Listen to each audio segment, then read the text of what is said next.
So ito nga pala guys, yung papunta pa lang kami ng Osaka, Japan. Ayan ang aking Ching at si Ate Natnat. Buhat-buhat sila ni Ate Danet at Ate Andy. So dito kami sa may special assistance. Thank you, napakababait pala ng mga tao sa NAIA. Tingnan nyo guys si Ching at si Natnat. Si Natnat napakabait. Talagang pinagpapasensyahan niya ang kanyang kapatid na napakakulit.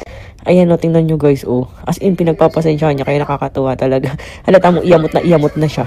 Tapos ito nga pala, sa business class nga pala kami. Pero medyo tsaka yung business class nila. Unlike yung ibang na pwestuhan namin na pwede kang humiga, ganun. Pero syempre, tiis-tiis, ganito lang yung business class na available sa PAL ngayon eh.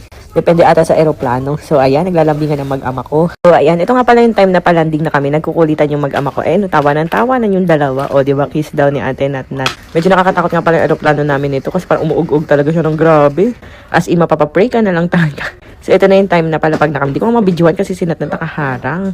Tuwan-tuwa manood. Ay, ang asawa ko nga gusto ay lagi na andun sa may salamin. So, ayan, pag palanding, lagi kaming ganyan, magka-holding hands. Kasi takot na takot talaga ako pag naglalanding.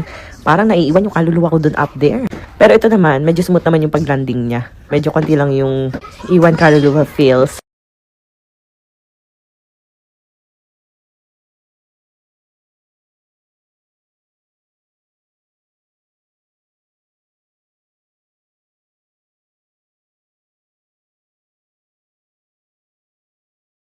So, ito na nga, this is it, pansit. Nandito na kami sa Osaka, Japan. At nagpapalit muna ako ng pera. Para bukod sa credit